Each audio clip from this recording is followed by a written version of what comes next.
Hi, it's Mark Bunker from Xenu TV, and I just wanted to take a moment to tell you what an incredible experience it was last Saturday at Operation Party Hard in Los Angeles, California.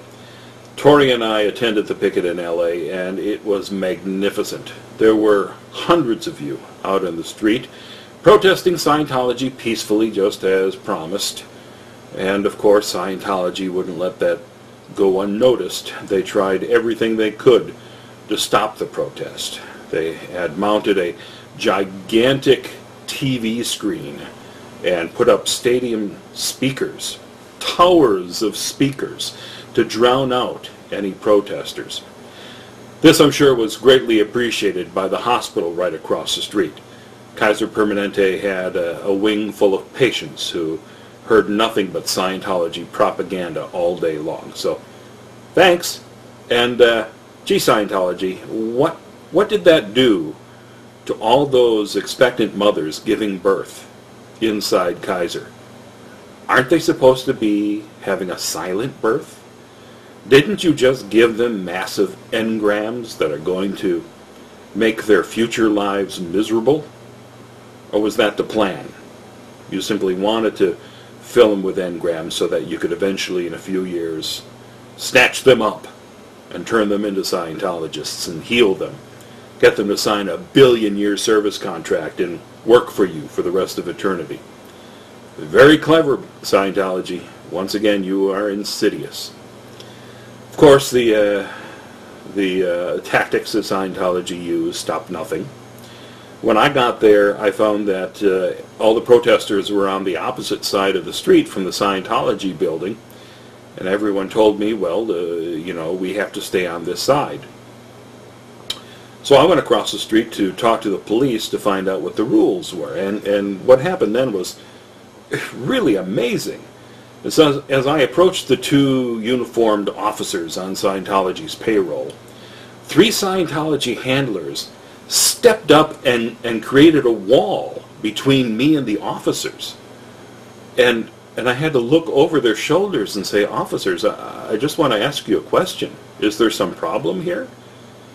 And the Scientologist told me, well, the officers are going to have to come out to you. You can't step beyond this point where they were standing. And so I said, officers, would you mind coming over here for, you know, it's like 2 feet away. So they paused, and very grudgingly, one of them walked over to me. And I got to tell you, I mean, I've dealt with a lot of police officers in the past 10 years taking on Scientology. This was probably the single most belligerent, angry cop that I've ever encountered. I mean, that includes the 2 people who arrested me in Chicago for trespassing on a public sidewalk.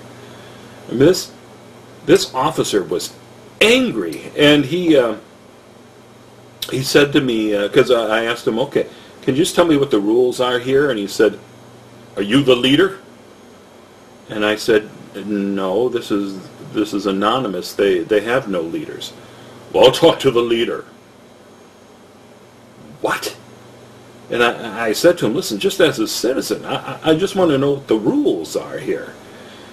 And he told me, all right, they can walk on this side of the street too, but only to the east of the Scientology properties. You can walk in front of the empty parking lot over there on the other block, but you can't cross this intersection here and walk in front of the Scientology building. They have a permit for that. They have a permit. You cannot do it under any conditions. So I just verified, okay, the protesters can be on this side of the street, on that block. They just have to keep moving and not block the sidewalk. Yes!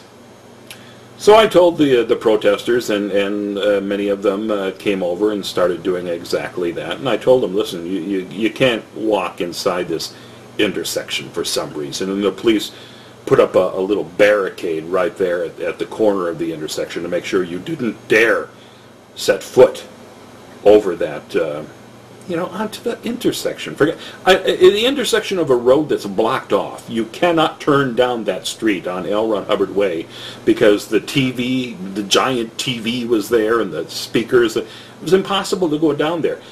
But my God, don't you dare set a foot inside that intersection.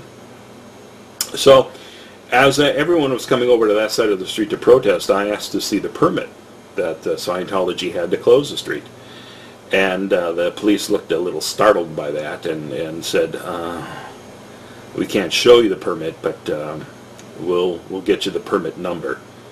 So they were calling down to the precinct frantically, trying to figure out, do we have to give them the number, and what is the number? And at that moment, Attorney Graham Barry came by, and he took over, and within a few minutes, people were not only walking through that intersection, they were walking down Sunset Boulevard right in front of the Scientology building, having a nice peaceful protest.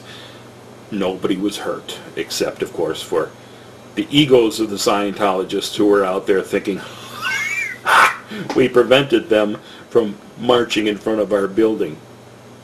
Well, so the protest went along well. I got to meet a lot of you this time and shake your hands, and a lot of people were saying, let me shake your hand. Well, let me shake your hand, because you guys are the ones who are taking to the street and making a difference, and I really appreciate that. So I posed for a lot of pictures. I haven't seen a lot of those yet, so please, if you've got wonderful pictures of me and you, put them up on the web and send me the link, because I want to see them. Especially, I met the girl of my dreams there at the picket and got a picture of her. So if you have a picture of her, I really want to see that. This was a special woman, a woman that I've been waiting for all my life. I hope it works out between the two of us. I understand there'd be some woodland creatures involved, and probably 7 dwarves. But this Snow White woman, oh my God, she was gorgeous. So if you've got a picture of me and Snow White, I appreciate that. She was probably my favorite protester there, because she had put on the entire Snow White outfit and had a sign saying, Google Operation Snow White. That's thinking. So my hat's off to you. If I had a hat, my anonymous mask is off to you. So thank you.